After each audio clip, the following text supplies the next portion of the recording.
बिस्मिल्लाहिर्रहमानिर्रहीम।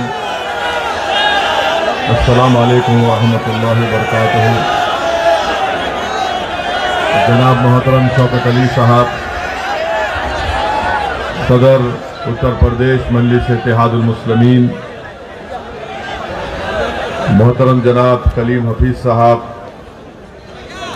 दिल्ली के मजलिस इत्तेहादुल मुस्लिमीन के सदर, मोहतरम जनाब वारिस पठान साहब, साबिक़ा रुकनी असम्बली मुंबई, मेरे भाई जनाब पवन राव अम्बेडकर साहब, बरहान जुबेरी साहब, मेहताब चौहान साहब, मोहतरम इमरान बॉबी साहब, गुलाम साबिर साहब और एन अंसारी साहब जो ज़िला सदर हैं, शाहीन रज़ा साहब, आसिफ शेख साहब, गुलफाम सैयद साहब, इमरान अजहरी साहब, इस्लाम कुरैशी साहब, मोहसिन कुरैशी साहब, तौफीक प्रधान साहब, शुजा नकवी साहब, जनाब समीर जमाली साहब, मुनीर अहमद साहब, मेजर रहमान साहब, जनाब रिजवान खान साहब, बुजुर्गों, कौम और मिल्लत के गयूर नौजवानों, मैं आप तमाम का बेहद शुक्रिया अदा करता हूं कि आपने अपना कीमती वक्त निकालकर आज के मजलिस इत्तेहादुल मुस्लिमीन के इस जलसे में शिरकत की। अभी आपने मोहतरम जनाब शौकत साहब को उनकी बसीरत फरोज़ खिताब को सुना। उससे पहले जनाब कलीम हफीज साहब और वारिस पठान साहब ने भी आपके दरमियान में आकर अपनी बात को रखा। मेरे अजीज दोस्तों और बुजुर्गों, मैं आपके सामने सिर्फ यही गुजारिश करने आया हूं कि भारत के संविधान के तहत हम तमाम को इस बात की इजाज़त दी गई है कि हम अपने पसंद के उम्मीदवार को वोट भी डालें और भारत के संविधान और भारत की लोकशाही और जमहूरियत को मजबूत करने के लिए हमको इस बात की इजाज़त दी गई है कि हम अपनी एक पसंद की सियासी क़यादत को भी बनाएं, हम अपने एक पसंद के नेता को बनाएं। और जब आपकी सियासी क़यादत और नेता बनेगा तभी जाकर आप बाबा साहिब अम्बेडकर ने जो संविधान में जिस बात का जिक्र किया, संविधान के प्रेअम्बल में, जिसमें लिबर्टी, आज़ादी, इक्वालिटी, मसावात, जस्टिस, इंसाफ, फ्रेटर्निटी, भाईचारगी, ये चारों चीजें भारत में अगर अक़लियतों को हासिल करना है, जिसको हिंदी में अल्पसंख्यक, और अपने वोट की अहमियत को आपको बरकरार रखना है, क्योंकि आज उत्तर प्रदेश हो या भारत के बहुत से प्रदेश या रियासतें हो, वहां पर भारत की सबसे बड़ी अक़लियत मुसलमान है। उसके बाद हमारे ईसाई भाई हैं, सिख भाई हैं, जैन भाई हैं। इनके वोट की कोई अहमियत नहीं रही। आज मैं बिल्कुल खुलकर आपसे कह रहा हूं, क्योंकि मैं अल्फाज चाप कर बोलना मेरी फितरत में नहीं है। मैं खरी खरी और सच्चाई को बयान करना ये मेरा मकसद रहा है। और इसीलिए जब मैं इन तल्ख और सच्चाई भरे जुमलों को अदा करता हूं तो बहुत से लोगों को पेट में दर्द शुरू हो जाता है। मगर सच्चाई यह है, आज उत्तर प्रदेश में मुसलमानों के वोट की कोई अहमियत नहीं है। आपके कोई वोट की अहमियत नहीं है। क्यों नहीं है? इसलिए कि बीजेपी को आपके वोट की जरूरत नहीं है। बीजेपी को आपके वोट की जरूरत नहीं है।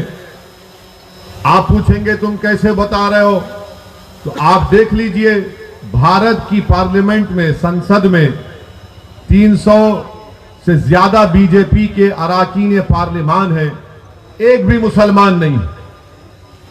उत्तर प्रदेश में इनके 300 एमएलए हैं, एक भी मुसलमान नहीं है। अब दूसरी जानिब आप आइए, समाजवादी पार्टी है, कांग्रेस पार्टी है, बीएसपी है, इनको यह लगता है कि मियां हमको छोड़ के कहां जाएगा। इनको यह लगता है कि ये मियां हमको छोड़ के कहां जाएगा, हम ही तो इसके चौधरी हैं और हम ही तो इसको बचाते हैं, ये हमको छोड़ के कहां जाएगा। तो हुआ क्या कि आप दोनों तरफ से पीछे जा रहे हैं। समाजवादी से पूछिए, कांग्रेस से पूछिए, बीएसपी से पूछिए, वो बोलेगा अरे तुम ठहरो, बाजू ठहरो, फिक्र मत करो। अगर आप बोलेंगे ये मेरा मसाइल है, ये मेरी तकलीफ है, ये मेरे मुझसे नाइंसाफी हो रही है, आप आवाज उठाओ, तो ये पार्टी कहेगी अगर हम तुम्हारे बारे में बोलेंगे तो हमको हिंदू वोट नहीं मिलेगा, इसीलिए आप खामोश बैठ जाओ। ये इनके अल्फाज हैं।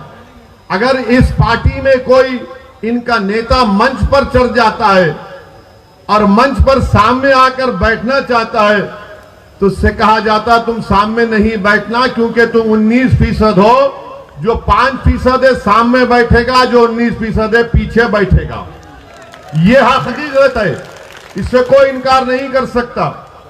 तो अब ऐसे माहौल में जहां पर आपकी कोई सियासी अहमियत अब बरकरार नहीं रही, और अगर कोई कह रहा है कि उत्तर प्रदेश में मुसलमान अक़लियत की एक सियासी अहमियत बरकरार है, तो मैं उनके सामने बैठकर बातचीत करने के लिए तैयार हूं, मगर याद रखो 6-7 मिनट के अंदर तुम तकलीफ में आ जाओगे। मैं इतने जुमले और इतनी बातें दलाइल पेश कर दूंगा कि तुम नहीं बैठ सकोगे। अगर कोई कहेगा कि नहीं सेकुलरिज्म को जिंदा रखना है, मैं कहूंगा सेकुलरिज्म जिंदा ही नहीं है। अभी सेकुलरिज्म जिंदा नहीं है, संविधान का सेकुलरिज्म जिंदा है और जिंदा रहेगा हमेशा। मगर सियासी सेकुलरिज्म को तो इन्होंने मुसलमानों के साथ दफनाकर उसकी खबर बना दी, मुसलमानों के साथ उसको दफना दिया। अब ये एक आकर कहते हैं कि नहीं नहीं बाबा जिंदा रखो, अभी दफनाया नहीं है, जनाजा है, तुम अपने कंधे पर उठाकर चलो इसको। ये सेकुलरिज्म का जनाजा अब हम नहीं उठाएंगे। ये सेकुलरिज्म को, अगर सियासी सेकुलरिज्म की तुम बात कर रहे हो तो हमको इसकी जरूरत नहीं है। हमको वो सेकुलरिज्म की जरूरत है जहां पर हर मजहब के लोग इत्मीनान और इज्जत के साथ अपनी जिंदगी गुजार सकें, जिसका संविधान ने वादा किया है। संविधान के फंडामेंटल राइट को आप पढ़ेंगे तो उसी में लिखा गया। मगर ये एक तरफ सियासी पार्टियां हैं, चाहे समाजवादी हो, कांग्रेस हो या बीएसपी हो, और दूसरी तरफ तो बीजेपी है। इनके पास, अरे भाई इतना लंबा हो और तुम कितना लंबा होगे, बैठ। ये हमारे अब्बा की गलती, इतने लंबे हो गए, वरना नहीं थे हम।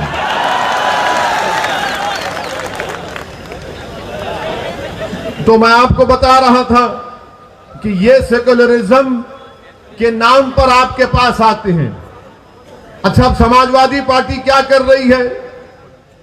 जहां कहीं शाम में मुस्लिम इलाकों में मैं सुना मुशायरा कर रहे हैं, हर जगह मुशायरा होता है, शायर आकर कलाम पढ़ता है, गंगा जमनी तहजीब, सेकुलरिज्म जिंदाबाद। अब बेचारा मुसलमान, अरे देखो कितना अच्छा बोला, मगर जब मुसलमान मुशायरे के बाहर निकलता है, अपने घर को जाता है, तो रास्ते में कोई उसको गाली देता है, मुल्ला कहां जा रहा है।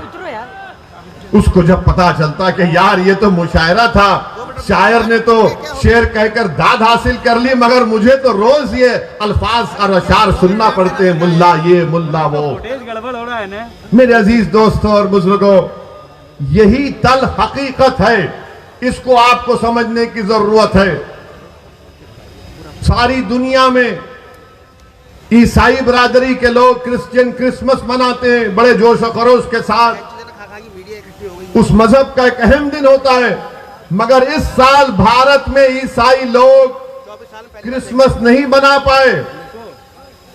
कई वाकयात आए कि जहां पर ईसाई लोग क्रिसमस मना रहे थे, वहां पर हिंदुत्व जहन रखने वाले आरएसएस से वाबस्ता लोग जाकर उनके उस त्योहार में खलल पैदा कर दिए, उनसे बहस की। और जब उन्होंने, ईसाइयों ने, क्रिश्चियन ने कहा कि हम अपने क्रिसमस को मना रहे हैं, तो उन्होंने कहा नहीं, तुम कन्वर्जन कर रहे हो।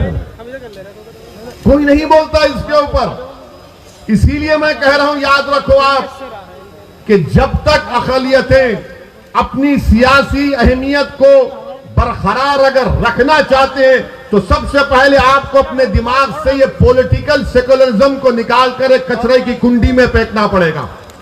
जिस दिन आप ये पॉलिटिकल सेकुलरिज्म को भूल जाएंगे, तो सच्चाई आपके सामने आ जाएगी। क्या बात है कि कोई पंजाब में जाकर सिखों के खिलाफ बोल सकता है? कोई पंजाब में जाकर सिखों के खिलाफ बोल सकता है? नहीं बोल सकता ना, क्योंकि सिखों को मालूम कि हमारी गीरत की कीमत क्या है। मगर हमको क्या मालूम, नहीं, सेकुलरिज्म, सियासी सेकुलर जिंदा रखना है। किसी ने सुनहरे गुरुद्वारा में जाकर बेअदबी की तो सिखों की गीरत जाग गई। मगर यहां पर क्या हो रहा है? रोज गाली दी जाती है, रोज बेइज्जत किया जाता है, रोज जलील किया जाता है, रोज रुस्वा किया जाता है। कोई रात ऐसी नहीं है जहां पर उस किसी बेटे की मां बेचैनी से करवटें ले लेकर अपनी रात नहीं गुजार देती फजर की अज़ान तक कि मेरा बेटा दूर है, कहीं जिंदा है या कुछ हो गया है। आप बताइए, ये हालात हैं हमारे वतन अजीज के, ये हालात हैं हमारे वतन अजीज के। मैं आपसे शिकायत करने आया हूं, मैं आपसे इल्तिजा करने आया हूं, मैं आपसे अपील करने आया हूं, मैं आपको नेता बनाने आया हूं, मैं आपको कायद बनाने आया हूं। मैं उत्तर प्रदेश में मुसलमानों की लीडरशिप और हिस्सेदारी की लड़ाई लड़ने आया हूं। मैं अपने लिए उत्तर प्रदेश को नहीं आया हूं। मैं उत्तर प्रदेश को अपनी जात के लिए या अपनी अना की तस्कीन के लिए या अपनी मकबूलियत में इजाफा करने के लिए या अपनी तकारीर के जरिए आपको जज्बात में लाकर नारे तकबीर अल्लाह अकबर के नारे लगाने के लिए नहीं आया हूं। मैं आपको एक पैगाम देने आया हूं, एक शऊर बेदार करने के लिए आया हूं, एक हकीकत को बयान करने आया हूं कि अब आपको उठना है, अब आपको उठना है मेरे अजीज दोस्तों और बुजुर्गों। कब तक आप बीजेपी के डर से, कब तक आप सियासी सेकुलरिज्म के इस झूठे वादे के ऊपर आप इन पार्टियों को वोट देते रहेंगे? आज आपको उत्तर प्रदेश में अपनी हिस्सेदारी की लड़ाई लड़ना है, आपको अपने हिस्से को हासिल करना है। अगर आप ऐसे ही इनके इस्तेसाल का शिकार हो जाएंगे, जिसको अंग्रेजी में कहते हैं पॉलिटिकल एक्सप्लॉयटेशन किया जाता है, तो बताइए क्या हासिल होगा फिर? 60 साल से अगर यहां पर मेरे इस जलसे में अगर कोई 70 साल के हमारे बुजुर्ग बैठे हैं, मैं आपसे अपील कर रहा हूं, अगर आप नहीं बैठे हैं तो जहां तक मेरी आवाज पहुंच रही, मैं आपके दिल से मुखातिब होकर कह रहा हूं, अपने दिल पर हाथ रखकर कहो कि मैंने जितने बातें कही वो सच है या झूठ है। कब तक आप इन लोगों के दिल फरेब बातों में आकर ये सियासी सेकुलरिज्म के नाम पर वोट देते रहेंगे? क्या हासिल हुआ मुसलमानों को? क्या तुमको मालूम उत्तर प्रदेश के मुसलमानों, तुम्हारी गरीबी का आपको मालूम आपकी गरीबी क्या है? उत्तर प्रदेश में 2% भी मुसलमान ऐसे नहीं है जिनके पास 2 एकड़ से ज्यादा जमीन हो। 2% भी नहीं है, 1.70, खाली 1.70% मुसलमानों के पास 2 एकड़ जमीन है।